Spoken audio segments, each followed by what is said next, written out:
Hi, good morning. I am so excited about the next 15 minutes and hope you are too. Hannah has worked on such films as Moonlight, Fruitvale Station, and Black Panther, all as a production designer.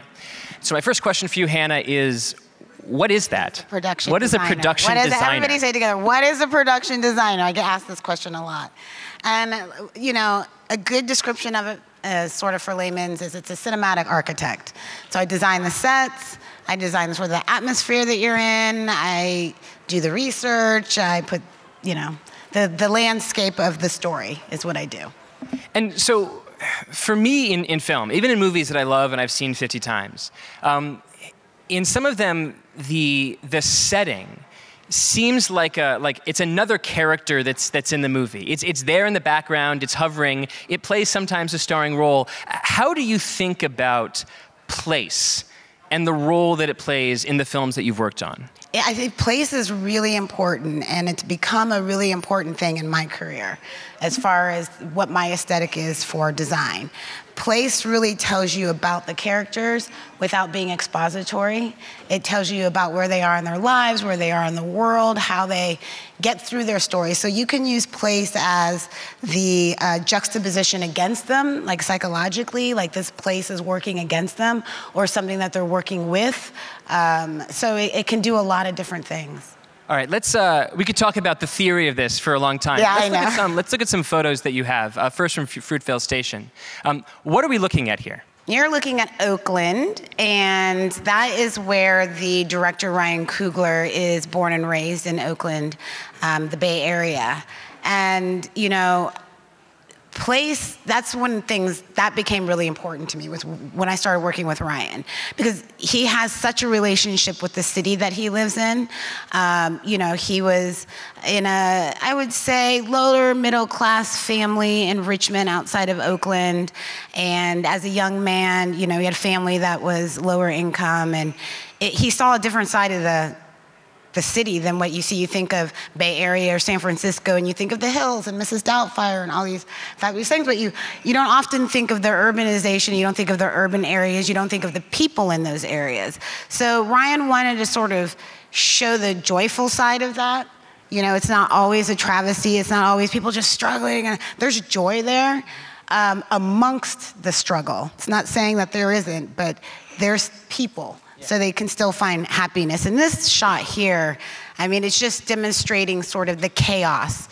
You see like just sign after sign after sign, things breaking through the frame, the light post, the lamp post, all of the graffiti, and showing really like Oscar had to find a way to make this urban sort of playground home. It wasn't necessarily that he was, you know, in this grind every day. He found a way, and I think many people find a way to make it work for them, whether it's through finding culture, music, there's things there, you know, and you have to make that part of what you're doing. So it's more about you becoming part of the city and not the city becoming part of you. And you said at the beginning that sometimes the cities, the sets that you design are reflective of the inner weather of the character, and sometimes Absolutely. There's something that the character has to fight against. Exactly. And it's also like moments of reconciliation and moments of being quiet, moments of just like, you know, a lot of, for Fruitvale, I had to find Oakland the way Ryan saw it. You know, I'm from Dayton, Ohio. You know, I was born out in the woods. Yeah, there's a Dayton, look. You know, I was born, you know, we lived out in the woods in Centerville, Ohio, so right outside of Dayton, and grew up with horses and da-da-da-da. So, you know, cities were completely something different to me. I always loved New York, but, you know, and so seeing it through Ryan's eyes, like why these things were so important to him, why his city is so important to him. And you can imagine like Woody Allen and Martin Scorsese, they're New York. Spike Lee, Jim Jarmusch, they're all New York. So, you know, Ryan to me is that, but Oakland. That's great. Let's go next.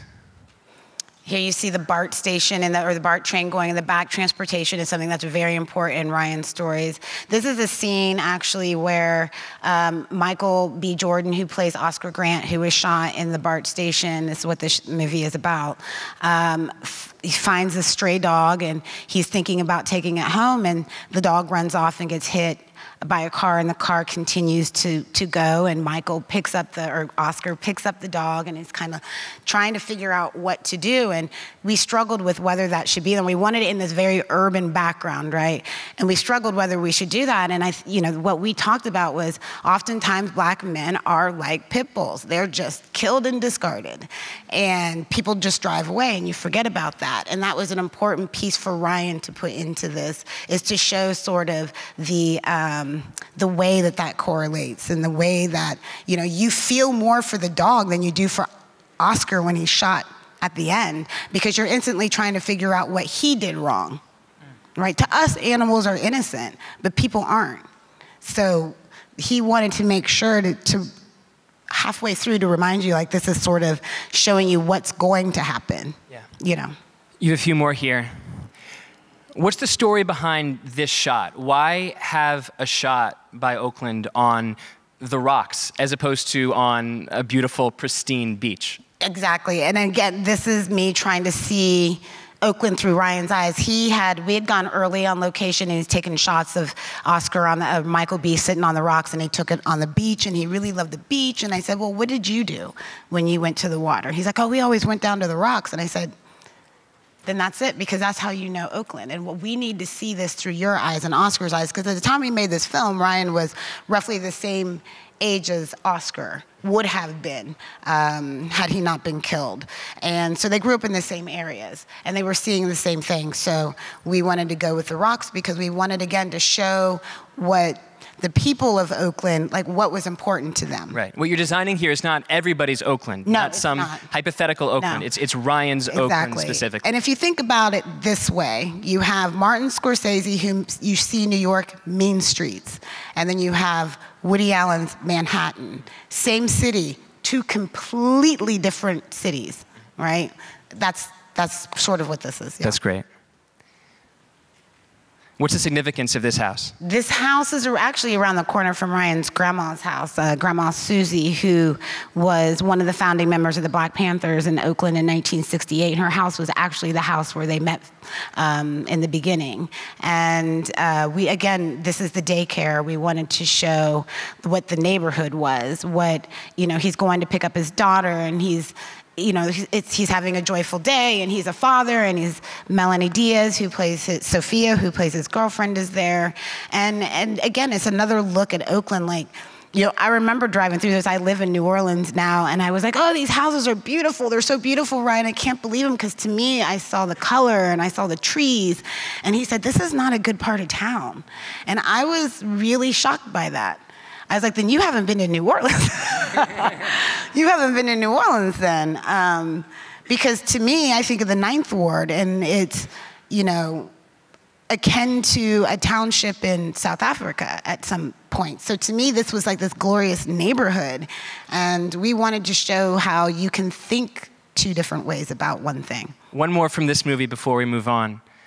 The BART Station. BART Station, transportation. Why is transportation so important to him? It's such an important thing to Ryan. We talk about it for every movie. There's a train in every movie. It's important because of access and how that becomes a domino effect. And we all have to remember, at the end of those dominoes falling, there's human beings. So it's like, in certain areas in Oakland, you can't get to the BART easily. So once you can't get to the BART easily to get to work, you got to take a bus to get to the BART to get to work. Now you've just wasted 3 hours of your day. Now you need a babysitter for 3 more hours. Now your income is less when you're only making $7 an hour and your check is $195 after taxes, right? You're paying a babysitter, you're doing all of these things. So I think transportation, public transportation, is a very complex thing. It's not as like, we're just going to go to the BART and get on the and go. For some people, it's a very complex thing. It defines their lives. It defines what time they go to work, because it's all on a schedule. It's the heart of his cities. Exactly. So if you can't get a babysitter to get there at 6 so you can get to the bus by 8 to get to the BART by 9, then you're not going to work that day. That means that you don't get a paycheck. Yeah. We don't make transportation accessible to every zip code. So, as we get to Black Panther, and we won't talk about that, you'll see where the transportation goes to. So with Fruitvale Station, the challenge was to recapture the essence of a city through one man's eyes. Yes. The essence of a real city. Mm-hmm. With Wakanda, in many ways, it was the entirely opposite challenge. It was, how do you build a world that doesn't exist? Yeah. Here it is. Here's Wakanda. Yeah. Tell me about the research process. Are we looking at a quilt made from 1,000 different cities around the world, bits and parts of cities, or does the aesthetics of Wakanda come from research that you did about Africa and where Africa came from? Research. It was all from research. And, you know, that was 10 months of research that we did. It took 10 months to design Wakanda. 10 months to design this city. Actually, a little bit more than 10 months to design this city, but about that. And it took, you know, the entirety of the production, which I was on a little over a year, to design the country, because Wakanda is the country, and then this shot you're seeing is Golden City, which is their capital city. And then that building is their palace. And then down sort of in front, you know, I'd have to point at it. It's way over there in the corner is their records hall. So I needed to know what every single building was. I needed to know what they did in those buildings. I needed to know where everything went. And it was really a lot about how do we put the people first. So when I designed Wakanda, the first thing I researched were people. It wasn't about technology and just throwing in, you know what I mean? I needed to understand the people. I needed to understand the history of the continent. Specifically, you know, this is set between the Congo and right by Rwanda, Burundi, sort of up there. Same size as Rwanda, though, exact same size, 13 million people in the country of Wakanda. And we went to great lengths to get all of our P's and Q's, topography, provinces, get all of the nuts and bolts, and then we got into tradition over technology, people over technology. Technology is there to serve our lives, not for us to serve technology. Right now, we're failing. We wanted to do something different with Wakanda, where when you look at the buildings and you look at sort of the textures and you look at how the buildings fit into the landscape and the ecology of that city is what we wanted. We wanted there to be a symbiotic balance between what you see in the nature of it all. So it's all one thing. So we used a lot of biomimetics in that sense. And transportation, which I don't think you can see here. Sorry, I keep turning around. Maybe then, I think in the next one. But before we go to the next picture, you look at this photo, and you have these absolutely gorgeous towers and, you know, this beautiful background landscape that looks a little bit like Cape Town in terms of Table Mountain. But you singled out the records hall. Yeah, I did. What's so important about a records hall for Wakanda? So, you know, the records, it was like Ryan had come to me and he said, I need, like I said, it's in every building and what's that called and what's that river called and all of this. And as I started designing and putting buildings and trying to figure out what everything is, there was one thing that I found that was so deeply important to me. And I was like, we need a records hall. And I've always been really over the top about like my history. And being Black American, you're not African, sometimes you're not even American. You're that hyphen, you're right in between. And you don't really have a place, often. And I felt that way because I never knew my history. I didn't know my ancestry, I didn't know how far back it went. You know, like I said, we didn't just pop up into a field and start working. There's an erasure that when I started doing this, he's like, what's that building? I said, that's the records hall. He's like, well, why do they need a records hall? And I said, because they know everything about their past. It will never go away again in this city. And that was truly the most important thing to me, because I don't have that, but I could give it here in this fantastical world. I love that. You know, yeah.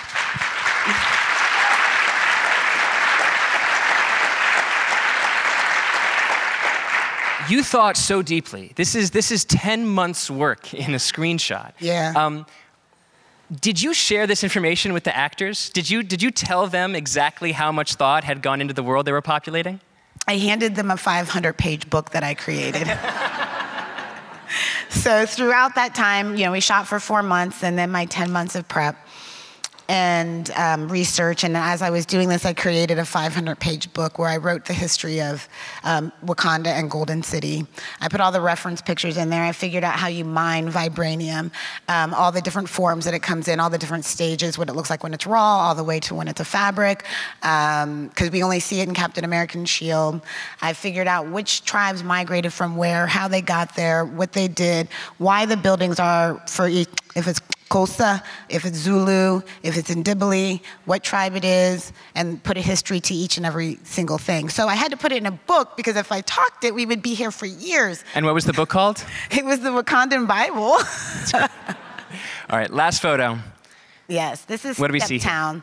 This is Steptown. We see this in the movie when Chadwick and Lupita, T'Challa and Nakia are walking through the marketplace. And this is an illustration. So in the background there, you see the train. Our train has become updated. It runs on vibranium, so there's no fuel, there's no engine. It runs purely through vibration and sound, which keeps the environment clean. The rail in the middle is our hover. You'll see the bus. So the bus, if you've been to Africa, I don't know how many people have been there, and I'm going to do this really quick because I know we're out of time, but there's the trotros. You see them all in every country, all over. They're the buses that they take the seats out, and a bunch of people get in. And when we were over there, Ryan was fascinated by that. He was so fascinated, he tried to get me on one. I was like, nope. But they were everywhere. It's a way that people got around, and they actually had places where the buses would come.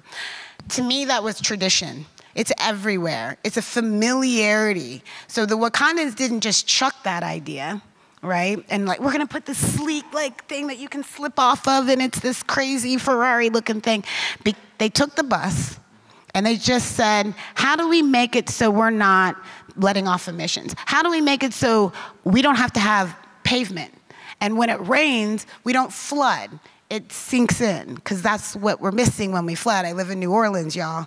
And so we took the bus and we kept tradition over technology. And so this shows you a different type of market. It shows you a market that isn't like what you usually see in Futurescapes, where it's the dark market where everybody's getting guns and crazy things are happening, and all the villains are dark-skinned. That's not what this is. It's open, it's light. You see children eating, you see community, you see family, because if that's not part of our future, touching each other, talking face-to-face with each other, I see all of you all, touching things at the grocery store. I don't want to ever have to put on a haptic glove to pick up my groceries. It's keeping us together, the connectivity of people, not the connectivity of users. We're not users, we're people, but we've convinced ourselves that we're users. So I took all of that and I just chucked it out of Wakanda, because the people were the most important thing about it, and we're forgetting it. And I think that's why people responded to Wakanda on this massive level.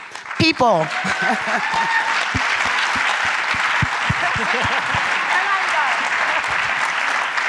We're going to end on that. Thank you guys very, very much. Thank you.